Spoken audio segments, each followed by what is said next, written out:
അമേരിക്കയും ഇസ്രായേലും ഇറാനും അതിൽ പ്രധാനപ്പെട്ട ഇന്നത്തെ ദിവസം വെള്ളിയാഴ്ച ഇറാനും അമേരിക്കയും തമ്മിൽ നല്ല രീതിക്കൊരു ചർച്ചയാണ് മസ്കത്തിൽ അഥവാ ഒമാനിൽ സംഘടിപ്പിച്ചിട്ടുള്ളത്.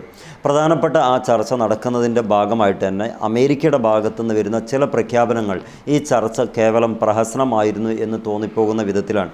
അതിൽ പ്രധാനമായി എടുത്തു പറയാൻ പറ്റുന്നത് അമേരിക്കയിൽ നിന്നുള്ള പൗരന്മാർ ആരെങ്കിലും ഇറാനിൽ താമസിച്ച് വരുന്നുണ്ടെങ്കിൽ, ജോലി നോക്കി വരുന്നുണ്ടെങ്കിൽ അവരേതാനും മണിക്കൂറുകൾ മണിക്കൂറുകൾ എന്ന് പറയുമ്പോൾ ഒരു ദിവസമെന്നൊന്നും പറയാതെ ഏതാനും മണിക്കൂറുകൾ കൊണ്ട് ആ രാജ്യം വിട്ടുപോകണമെന്നാണ്.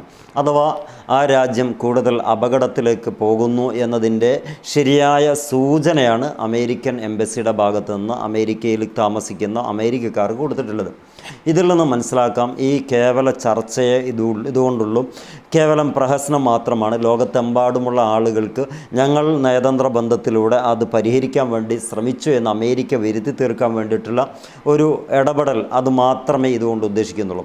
കാരണം ഒരു ഭാഗത്ത് അതിതീവ്രമായിട്ടുള്ള സമീപനവും പ്രകോപനപരമായിട്ടുള്ള പ്രഖ്യാപനങ്ങളും വരിക, മറ്റൊരു ഭാഗത്ത് ഞങ്ങളിത് ചർച്ച ചെയ്യുന്നു, ഏതാനും സമയത്തിനുള്ളിൽ അത് പരിഹാരമാകും എന്ന് വെള്ളിയാഴ്ചയാണ് എന്നൊക്കെ പറഞ്ഞിട്ട് അമേരിക്കയിൽ നിന്നും അതുപോലെ തന്നെ ഇറാനിൽ നിന്നും തമ്മിൽ ഇരുന്നു കൊണ്ടിട്ടുള്ള ഒരു സംസാരവും.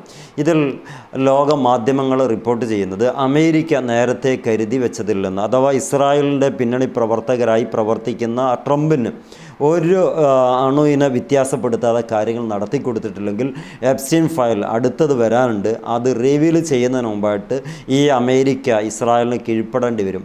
അതുകൊണ്ട് തന്നെയാണ് ഇത്തരം ചർച്ചകൾ എന്ന് പറയുന്നത് കേവലം ചർച്ചകൾ മാത്രമായി കാണാനേ കഴിയുള്ളൂ. ഇപ്പോൾ അമേരിക്കയുടെ പുറപ്പെടുവിച്ചിട്ടുള്ള ഈ പ്രഖ്യാപനം തന്നെ അതിന് വലിയ തെളിവാണ്. കാരണം ഈ ചർച്ചയുടെ ഏതറ്റം വരെ പോകുമെന്നൊന്നും കാത്തു നിൽക്കാതെ തൻ്റെ പൗരന്മാരെ ആ രാജ്യത്തു നിന്ന് ഒഴിവാക്കാനുള്ള ശ്രമവും അതിൻ്റെ പ്രഖ്യാപനവും വരുന്നുണ്ടെങ്കിൽ തീർത്തും മനസ്സിലാക്കാം ഇത് കേവലം പ്രഹസനമായിട്ടുള്ളൊരു ചർച്ച മാത്രമാണ്. കാത്തിരിക്കാം. അമേരിക്കയുടെ ആളുകളോട് സമയമോ കാര്യമോ പറയാതെ തന്നെയാണ് പെടുന്നനെ അവിടെ നിന്ന് രാജ്യം വിട്ടുപോകണം എന്ന് പറയുന്നത്. എന്താണെങ്കിലും അടുത്ത മണിക്കൂറുകളിൽ ഈ ചർച്ചയുടെ വിശദാംശങ്ങൾ അല്പമെങ്കിലും നമുക്ക് ലഭ്യമാകുമെന്ന് കരുതുന്നു. Wish you all the best. Good bye.